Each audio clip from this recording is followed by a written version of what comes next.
Just love Faith Rivera. She is just so wonderful, and you can friend her on Facebook. She does all of these great things and has such a beautiful spiritual community in Hawaii, on Oahu. Yeah, anyway, you'll love her. You can tell you love her. Hear her music. Can't help but love her. Okay, I'm done. Well, zippity-doo-dah, just like that, it's the last Sunday in October. We knew it would happen, but did we know it's going to happen this fast? And it's just about the end of the 10th month of a year in which that began with our intention, if you'll recall, not to just survive this year, but to thrive. To enrich our life in every way, to grow in our awareness that we're powerful, creative beings, alive in a universe of love that loves us, that conspires in every moment to bring us every good thing we ask for, every good thing we can imagine, every good thing we're willing to receive. We said way back in January that we were ready to live more abundantly, more joyously, more calmly, more healthfully, and more peacefully. And we were going to accomplish that by focusing on the good that we wanted to experience, and all of the good that we want to experience while we're in this world. We weren't going to focus on the things we didn't want. Remember that? We weren't going to focus on the things we didn't like, or what we didn't want to experience, or those things that we wanted to get rid of. Because we know, and we knew back then, that our focus creates our experience. In other words, all this year, we've been focusing on being aware of what we're focusing on. That's it. And it's so important because there's no getting around the creative power of the thoughts that come to mind when we focus, as we focus. And we're always focused on something. Our thoughts are creative, whether we want them to be or not, whether we think they are or not, and whether we ever tell anyone else what we truly think about anything.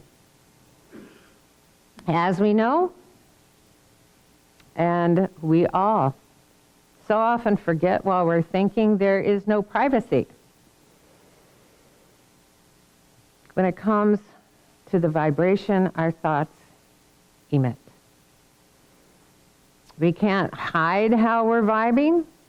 We can't hold back the vibration because there are no boundaries in the field of vibration in which we exist.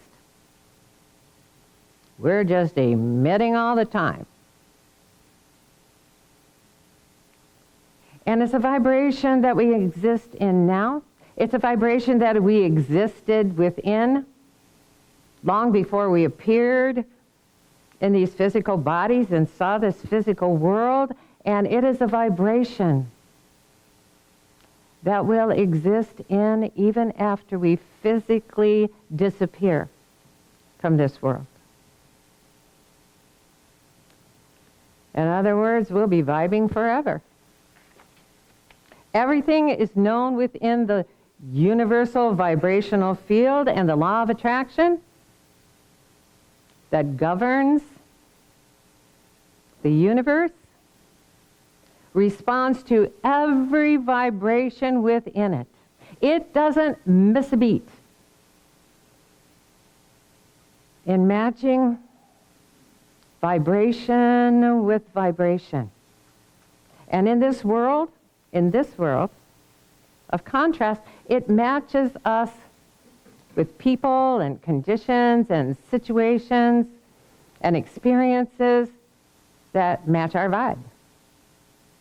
In the way of the heart, we read, "You are then eternally a creator." And this is the one thing that you have no free will about. You can never decide to be a non-participant in the very mystery of creation's extension. We can't go through a moment without participating in the extension of creation, because we are collectively the creation. We came into this human environment to extend creation that we've always been a part of, to individually match up with the good and the beautiful and allow it to be our creation while we're here. As far as the universe is concerned, we're all doing a great job with our asking and our wanting and our desires for love, for peace, for joy, for goodness. And since the universe always says yes to us, and since there is no negativity in the spiritual vibrational universe, we all have within us, right now, everything we've asked for. The answer to every good thing we've wanted. Abraham Hicks calls that the vortex. And it's filled with all the answered prayers, the answered desires of every living being. So, we're all doing great spiritually. We can feel really good about that. And if we were willing to only focus on the good we've asked for, we'd attract that good into our human experience. It's already there. But it's not always easy when the world of human happenings that aren't so good sometimes vies for our attention, wants us to focus on it. It seems that the world, perhaps especially this year, with so many dramatic and tragic and divisive and insane happenings, has been challenging us to keep our eyes on the prize, to focus on what we want anyway, on the good we want to be and the good we want to see in the world. And to live our affirmation for this year. We all know what it is, right? We are ready to thrive in 2025. Remember that one? Well, since we have just 2 more months left in 2025, it might be an excellent time as October comes to an end with a night of scary tricks and happy treats, to decide if we're going to focus on the scary tricks or happy treats of this world that offers us both. To decide how we want to impact the world around us, since we have no other choice but to participate. And we can participate in either positive or negative ways. And what we do makes a difference. It's a good time for us to individually reflect on this year so far, to see if we've been thriving or if we're still ready to thrive. in hindsight, perhaps, a more definitive affirmation for us, and I did it, would have been to omit the word ready. That doesn't quite get us there. It gets us on the road, but it doesn't get us moving. And it's not too late for us to omit that now. So, the affirmation is we thrive in 2025. And I'd like us all to say that together, but make it personal to you and say, I thrive in 2025. You ready? I thrive in 2025. Okay. All right. The good news is it is never too late for us to live the life we want to live and let our good vibrations attract it to us. It's the way the universe works. That's why we're using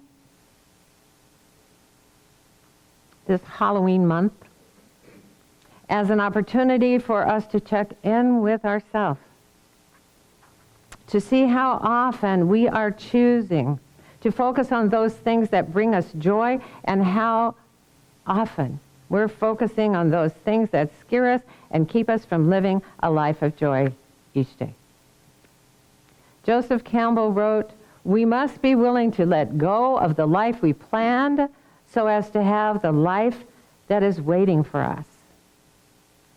A life of joy is waiting for us in each moment. Only fear can keep us from that joy."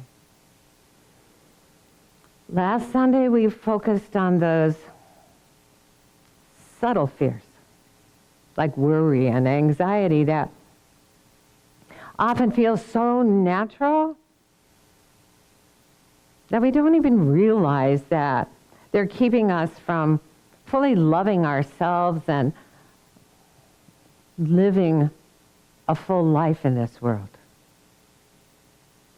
Today, we're going to take a look at those unsubtle fears, those that carry a yikes factor, monster fears that we try not to think about but come to mind anyway, and when they do, we try to push them away because we don't know how to make them go away. Now, I'm sure in a hot minute, we'd all be able to name a few of our monsters, maybe a lot of our monsters.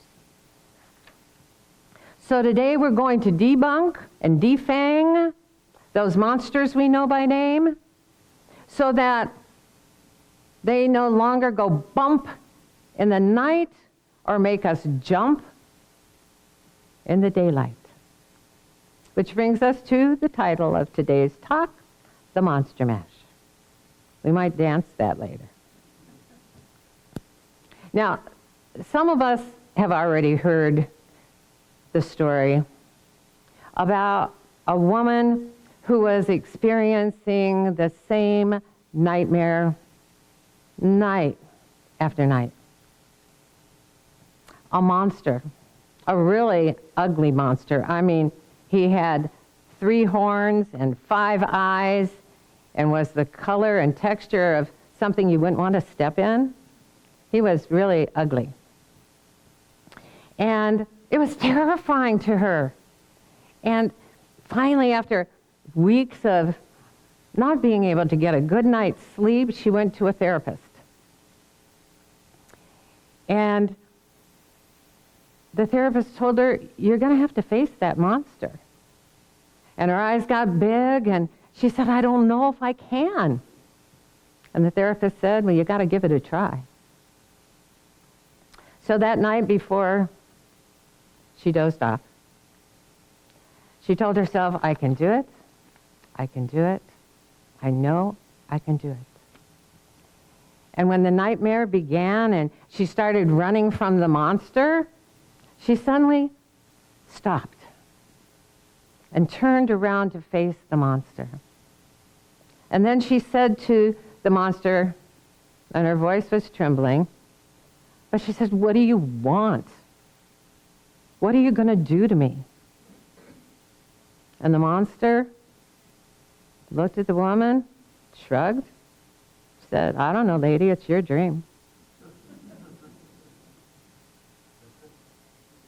Our life is the creation our mind dreamed up. And we live it as if we have no other choice and that there's no other reality. But the life we live, each of us, is only our perception of reality. And since it is, we're free to change our mind's creation at any time. It's our mind. It's our dream. It's our perception. Nobody's in charge of it. And nothing can scare us but our own resistance to wanting to see things differently. In the Way of the Heart, we read, "I am the one who chooses the effects I experience. I alone interpret all neutral relationships or experiences. I alone place the value upon objects, and things, and thoughts, and belief systems. I alone am the literal creator of my moment-to-moment experience."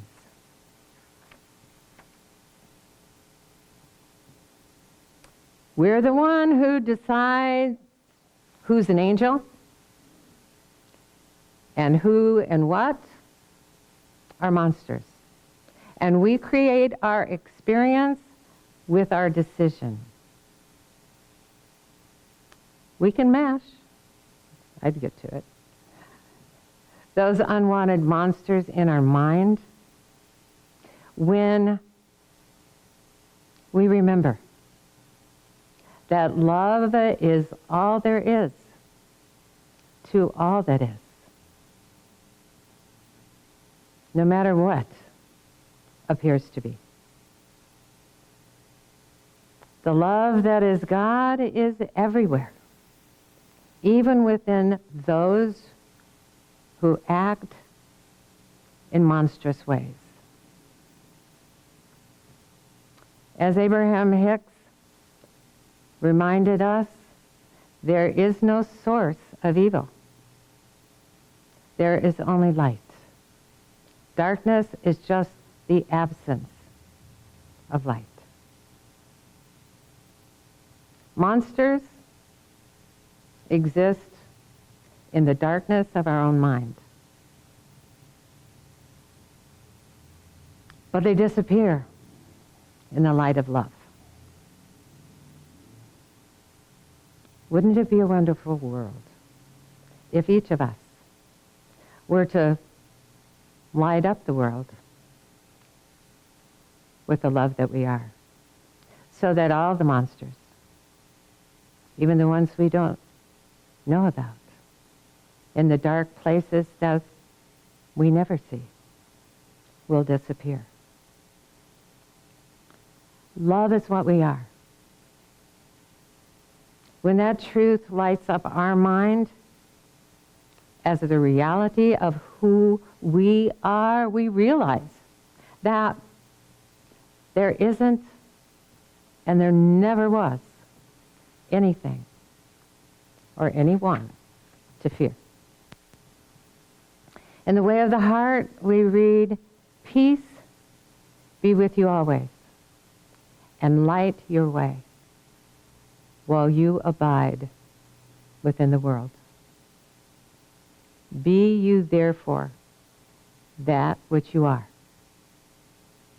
and you are the stars that light the heavens and bring radiance to the things of time.